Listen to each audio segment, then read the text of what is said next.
thinking that way since the day I figured our species will believe anything, even tabula rasa could have become.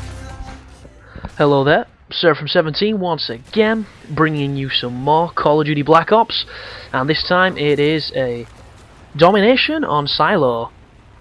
And I'm running around with a dual-magged FAMAS, a weapon hated on YouTube as a community. And I really don't understand it personally, because every game has the better guns, and not using the better guns is just suicide sometimes. My mantra is, if you're on a bad connection or it's a connection that's not great, you use the guns that are going to give you every advantage you can get, and it is a philosophy to live by. And that's what the FAMAS is for me. It's the gun I go to when things aren't going my way.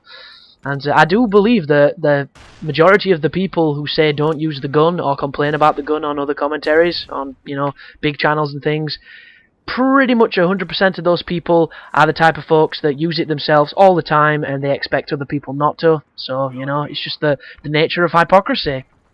But right now, we're 2 capped, so I cruise back over here to the centre where B is. This is an awful spot because there's so many vantage points, and that's why I didn't try capping B on my own. I'm kind of waiting for some of my own team. I fire a few shots off there, and I don't know about your guys, but the post-patch FAMAS, sometimes when you watch it, when you're doing, like, if you've ever done a commentary yourself or you've watched your gameplay back, you look sluggish with it because of how they've slowed the air down sights and all the various things like that. And am I going to get a law kill? Can he do it? There's a guy in a window. Oh, that was anticlimactic, but yeah, it's one of my new strategies these days to run around with the law just in case there's those people dug in so I can clean them out. But there's a skull there, so it means somebody's just cleaned up one of my teammates. I saw him then, I got shot from behind, I get killed from a dude flanking around our spawn, which is just outplaying me. It's not the best start of games, but it does get better. And as usual, being the team player I am, as soon as I see anything in the air I try and shoot it down, but right then it didn't help me at all. So I cruise into the building. There's a ghost who's already camping our spawn, because that seems to be the biggest problem with Silo, especially with ghost people that love the fact that you can't see them on the UAV and all they do is fucking cast them in. They just seem to love to just sit in those buildings at the far back of that top spawn. And if you're playing something like Demolition, it can be a nightmare to get out because you're always going to spawn there unless people are super aggressive. I mean, look at that. That guy's pushing up so far, not even trying to get the A flag. They're just trying to run around and do the fucking bullshit in the spawn. But I get a nice stun on B. I throw a grenade just in case anyone's trying to cap. They do get it, but I get a lovely double kill, and then I clean up that guy with the FAMAS. Once again, don't know, this gun. A lot of people say they don't notice the difference in this gun, and it is still easily the most, you know, favoured one online, but there is definitely a difference if you've used it a lot. And I used to practice with it in combat training a hell of a lot to try and get my shot better and just, you know, fluidity with it as a gun for when I really put my try-hard pants on.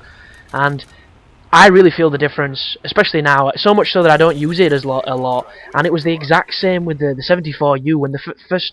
You know, when it was first introduced, the AK-74U was the best gun on the game, for me personally. I used to run around with that and just murder people.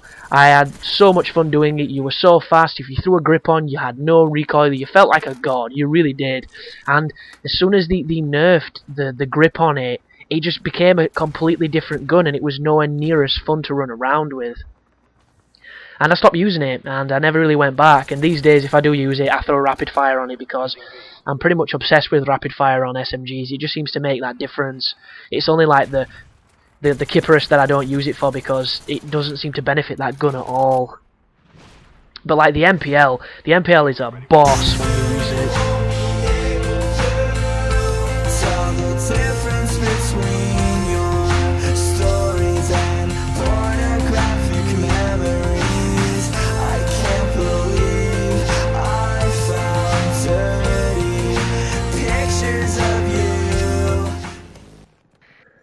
But I'm also getting a lot of messages on my friends list on Xbox Live and through YouTube of people wanting to play with me.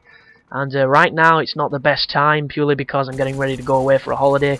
But when I do get back, and I think I get back at the end of August, I'm definitely going to try and be setting up some lobbies of kinds and jumping between games, trying to get a few people in. The only problem is that obviously a lot of you are American, so the time difference can be a bit of an arsehole, and when it gets to like past 10 o'clock at night, I can't come on and talk on my mic because my parents are really early risers for their work, and, you know, they don't want me talking up a fucking storm while they're trying to sleep. So that's the explanation for that. And as far as criteria goes, I don't have any real specifications for people to play with me. I'm not a douchebag like that. At the end of the day, I'm just a gamer. I'm just like everybody else. Look at that guy. How lucky was that? 2 people completely run past me, laid down next to that bloody pylon thing. If this game isn't luck, it isn't anything, and I just don't understand it sometimes. It just seems to be dice rolls. It's just crazy.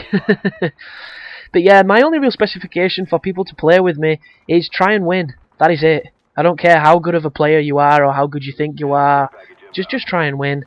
Don't be a dick. That is the only real rule. And if you're young and your voice is really high-pitched, unfortunately, you're not going to stay in the chat too long because I just can't deal with it these days. I'm a grumpy old man, unfortunately, but if you've got a decent-sounding voice and you want to play, then I am more than open for people to join me. And it's something I'm going to be setting up, as I've said, in the near future. So it should be cool, should be fun. But right now, we've got the 2-cap, we've held it for a hell of a long time, and can somebody please explain how I didn't get that kill? And people call this gun overpowered. That guy there was made of Teflon. It's the ghost hood immunity. It's like the cowl that you got off the Thieves Guild at the end of Oblivion, where it instantly raised you to being like a super thief and everybody wanted to arrest you. Only difference being on here is bullets don't seem to affect you. That's the only difference it gets.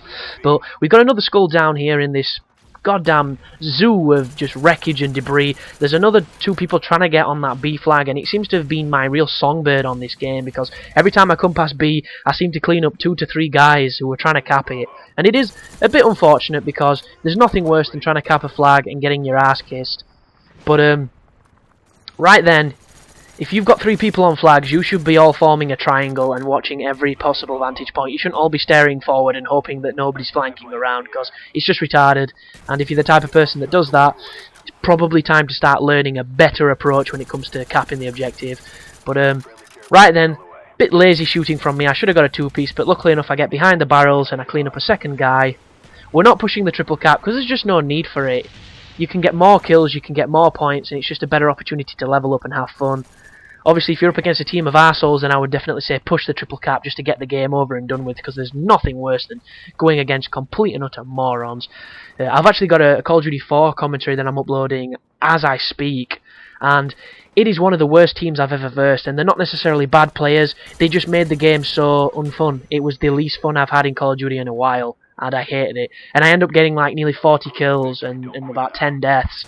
And I was still not having any fun because I was just frustrated at how good it could have been if they all weren't playing like bitches. But this level is a death trap for anybody that wants to rush, because there's too much clipping opportunities. Every single piece of debris in the level fits a human being perfectly behind it, and all you can see are the whites of the teeth, and before you've spotted them, they've killed you. And there's a part of me that likes it because I know I can confidently move around the level and get kills, but at the same time, if I were to put my MP5 on with rapid fire, I know I would be in absolute hell unless I got super lucky with the spawns and with, you know, where people were moving and the traffic patterns.